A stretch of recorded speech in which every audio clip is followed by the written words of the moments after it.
So this is my humble camera bag, and this is where I pack all of my photography and videography equipment when I'm out and about, whether it's like on a road trip or on a holiday. Sometimes I'll use it when I go out and do the odd freelance shoot. And it doesn't have heaps of equipment inside it, but it does everything that I need it to, particularly as a small YouTube video creator. So today I just thought I would go through what's in my bag, share with you guys the kind of gear that I use, just in case you're interested.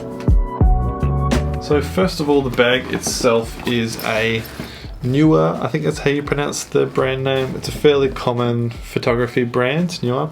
But it's a pretty cheap, basic bag. I think it cost me like $40 on Amazon, something like that. It's really cheap. It's got these two side pockets and sort of these little strap things.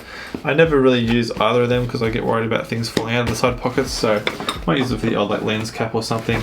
And the side straps I don't really use for anything because I don't have anything that fits in there. It's got back straps, which are good for just carrying the backpack around. It's not the most comfortable backpack in the world, it's quite flat as you can see, but generally I'll just carry it by the top handle anyway and bring it with me. So if we just get straight into it, the whole back of the bag just zips off like that and then opens straight up. So this is my camera bag, and as you can see it's got these compartments inside which are really good because you can adjust them with these little compartment sectioners, I don't know what you call them, and you can arrange the bag however you like it, which I actually really like about this bag. So if you've got a certain piece of equipment like a lens that needs to be fit into a specific spot, you can just arrange the compartments however you like it and put it in where you want it. So that's probably the main benefit of this bag, considering how cheap it is. But let's get into the equipment. So first off, I usually take with me my two Aperture MCs. These are little LED light panels, which are actually really great. I've done a couple of videos on them, so feel free to go back and check them out. And they're always good because they're battery operated, they're small, portable, and you can use them for all sorts of things. You can use them as like a bit of a rim light, you can use them as sort of face light, field light, and especially when you use them with like a diffuser, they're really great and handy little video lights. I'll often use them in my YouTube setup right here in my little office. So I'll just set these up right now and I'll add in a bit of light to the background. Alright, that looks better. So now that those lights are out of the way, the next thing in my bag is my Canon AE1 program film camera. It's a 35mm film camera. I've also done some other videos on why I really enjoy film photography, so feel free to check them out. But this is a really great camera. I've used it quite a bit over the last year. I think I've had it for around a year now. But film photography is just so much fun, and it really forces you to slow down, take your time when you're taking your shots, and not rush the whole photography process, which I think for me is a really good thing because I tend to just snap when I've got unlimited digital shots to take. But film photography really forces you to think about your frame and make sure you're really happy with it before you actually press the shutter button, because you've got a limited amount of frames to shoot, and it also costs money to develop each frame, so you want to make sure that you're not wasting each shot. So that's the first thing in my bag.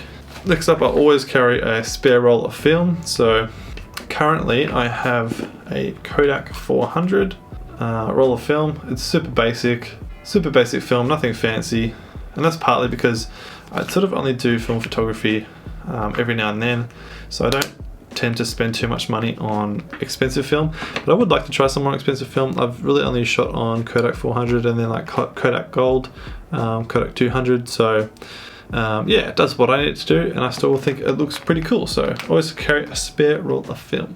So next up, I've got my little, I don't know what you call these actually, but it's a little pump that blows air, and it's a way of clearing out your camera sensor, the body, as well as lenses. You can use it to blow out any dust that might be inside a lens. So I always have this handy. It's always pretty good. I actually used it today to clear out my camera sensor. There was a little bit of dust on the sensor, so really good, very cheap to get, highly recommend. Alright, next up is my Sony 18 to 135mm zoom lens, and this is the kit lens that came with my Sony a6600, which I'm shooting on right now. And it's a really good lens. I actually thought I was going to sell it when I first bought the camera and just use my 16mm wide angle lens, but this is actually come in really handy.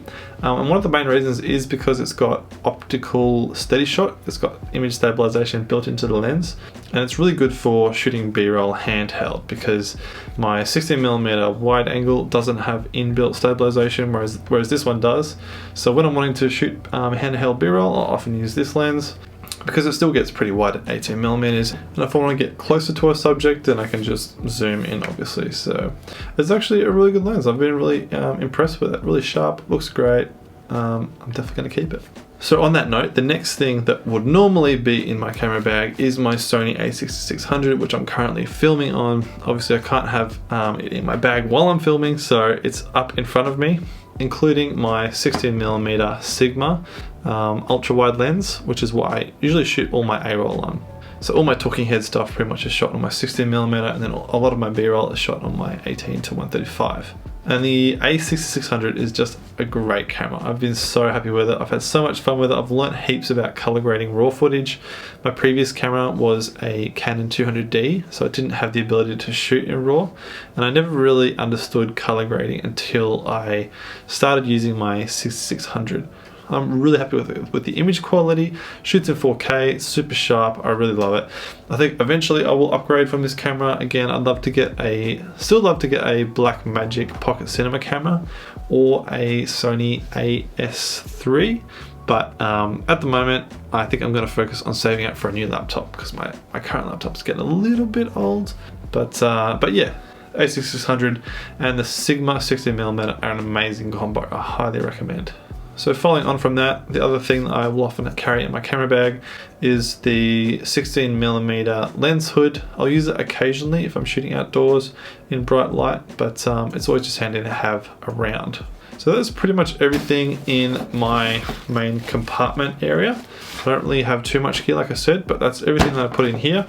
And then there's some pockets up here which I put a little bit of gear in. So I've got obviously my camera charger. It's always with me just in case. Then I've also got a little bit of electrical tape, which you never know when it might come in handy. I use electrical tape all the time at my work, so it's always handy having a roll just there in case you need it to tape something up. Then I have got in the bottom pocket, so I've got a charging cable for the Aperture MCs. And then I've also got a little microfiber cloth that came with my 16mm lens, so that's always handy in case I need to wipe down a lens or something like that. And then a USB-C SD card reader. That's because, again, I've got a 2018 MacBook Pro that doesn't have a SD card reader, which is a bit frustrating. Another reason why I'd like to get a new laptop. But yeah, I use this if I'm out and about and I need to transfer files to my laptop from my camera. And the last thing, which I actually forgot to mention and have in my bag, is this power bank. And I'll often carry that around with me in this camera bag as well to charge the Aperture MCs, as well as I can even plug in my camera on this thing, which is really handy. So it's always nice having a power bank. It's just a bit of extra power in case any of my devices go flat if I'm out and about and I don't have access to a power source. So yeah, this is definitely something that always goes in my camera bag if I'm out and about. So yeah, that is everything that goes into my little camera bag as a small YouTube creator in 2022. If you're interested in any of the gear, I'll leave links in the description. Don't forget to check out my creative tech playlist if you're interested in more video and photography related videos. If you enjoyed the video, leave a like and subscribe if you haven't already. Other than that, I hope you have an amazing day and I'll see you very soon in the next video.